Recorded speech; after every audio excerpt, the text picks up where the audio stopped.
Okay. First thing that I want to say before I actually give the overview of grammar is that a long time ago I had given up on using worksheets or grammar books to teach kids how to write and how to create good sentences. And this has kind of been the result of seeing how much we torture kids when we do use a textbook or we give them a worksheet. One time I was teaching at Elmhurst High School, and one of my colleagues had given students one of the most esoteric and difficult worksheets in the history of mankind. Circle this, draw an arrow to that, put a rectangle around this, and then draw 2 arrows to the thing which it refers to. And it just got crazy. To make my life easier as a language arts teacher, and also to align what I'm doing with the National Common Core standards that the state of Indiana and other states are adopting, I said, screw all that. And I teach a total of 14 things, really, when it comes to grammar. And I think this is the overview of the 14 things. Now, how I teach it is going to be laid out in lessons that I'm also going to post on YouTube in conjunction with this. So the very first rule, I teach it in rules, but I also give examples. And not only that, I like to teach kids how to fix things that are incorrect. The first rule that I'm going to refer to here is the list of particulars of 3 or more. And I'm highlighting it just for the sake of illustration and then unhighlighting it. First rule, in a list of 3 or more linked with the conjunction and or, put a comma after all of the items except the last. In this case, we have an example. Mr. Bailey eats chicken wings, comma, ribs, and French fries. How many items do we have? 1, 2, 3, and they're linked with that conjunction and. So we follow the rule to put a comma after all of them except the last. The second rule that we're going to learn about then that I teach in this class is put a comma after a transitional phrase. The example cited here already has the transitional phrase highlighted. But what we want is for the sentence to read with the transitional phrase and then a nice pause and then actually getting to the subject and predicate of the sentence. In this case, during class today, people learned some things they had not considered. In this case, during class today is the transitional phrase, and I'm highlighting the comma there because the comma is a nice little pause. The third thing that I teach with regard to language conventions and grammar is the concept of appositive phrases. Surround appositive phrases with commas is the rule that I have the kids memorize and use. I give the example here, and I like to use self-deprecating humor, so don't think that I really think I'm a moron. But if you can't make fun of yourself, you've got issues. So here it is, Mr. Bailey, comma, and then the highlighted section, a complete moron, is the appositive phrase, pause, teaches English at Northside. So the highlighted section here I show is the appositive phrase.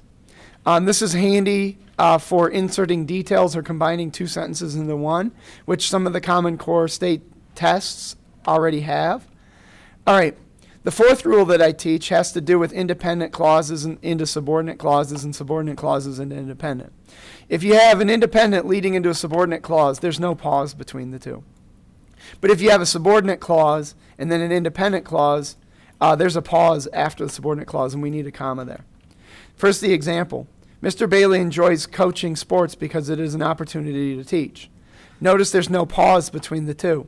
We know this, the highlighted section, Mr. Bailey enjoys coaching sports, could stand on its own as a sentence, and that's why it's an independent clause. On the other hand, the second part of the sentence starts with the word because.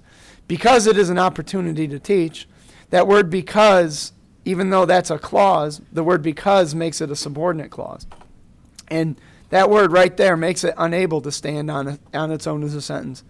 But because we have independent leading into subordinate, there's no pause, therefore no comma. Same exact sentence then for example 2. This is the subordinating conjunction because, and then we have the independent clause, Mr. Bailey enjoys it. So because coaching sports is an opportunity to teach, pause, Mr. Bailey enjoys it. The fifth rule that I teach has to do with linking 2 independent clauses with that magic sexy semicolon. Now, why do we call it a sexy semicolon? Because when we make the emoticon of the semicolon and the happy face, it's winking at you. It's being rather lascivious and flirtatious. But getting back to the lesson at hand, independent clause, and then semicolon, and then independent clause, especially if they're related. Mr. Bailey enjoys coaching, semicolon. It is an opportunity to teach. These both can stand on their own as sentences. It is an opportunity to teach, and Mr. Bailey enjoys coaching. They're both related. Therefore, instead of putting a period between them, we could link them together or separate them with the semicolon. The sixth rule that I teach has independent clause and then a colon and then another independent clause. Now, the way that we teach this, and even though I deviate from its classical ideas here, the way I teach is it's the same rule as rule number 5 with the semicolon, except if the second one is evidence of the first, it's a good thing to put the colon there. Or if the first one is evidence of the second. And what we have to have on each side of the colon here is 2 independent clauses on each side, one on each side, but one has to serve as proof or evidence of the other. Julius Caesar was quick when he talked about his military campaigns, colon. This is actually what he said in history, Veni Vidi Vici, or we came, we saw, and conquered. Is this evidence or illustrates the first one? Absolutely, and that's why a colon is better than a semicolon in that case.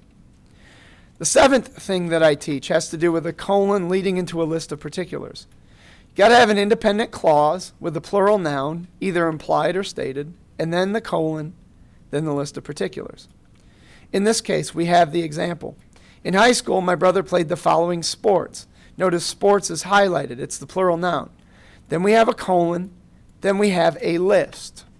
Now, we're actually applying multiple rules here because we have the colon into a list of particulars, and then we have the comma rule about having a list of 3 or more linked with and. Fairly straightforward. The next rule that I teach is commas and dialogue. This has actually been on the English 10 ECA in the state of Indiana before, so I teach it, and we also, when kids are writing stories for different purposes, we like to use it. Mr. Bailey said, there should be a comma, and then here's the quote. And then the other thing that I find myself having to teach kids about is that period should be tucked inside of the quotation mark. The second example has to do with, you're an idiot, comma, quotation mark, said Mr. Bailey, and then the comma afterward, leading back into the quote. And then once again, I feel myself having to teach that you tuck in your punctuation at the end. Then there is where you're actually integrating a direct quote from a source into your own writing and flow. There's no pause there, so we don't actually punctuate the comma. The board should not take over no side because we have, quote, effectively used research and data to drive, end quote, our decisions and instruction. And what this tells us at the end, too, is that I stole it from one of Michael Fullen's books. For the record, I actually just made that up off the top of my head. I'm not sure if The Moral Imperative was actually published in 2004. I just was putting it there. All right. The 9th rule out of 14 is to use dashes to interrupt. Dashes are great for interrupting. A lot of times if you want to interrupt hard, it's the same, like in this case, it's the same concept as in a positive phrase. But dashes are more powerful interrupters than commas, but they're not as powerful as stopping things as periods or semicolons. 10th thing is how to use apostrophes. The examples here illustrate the various, like how to do possessive singular.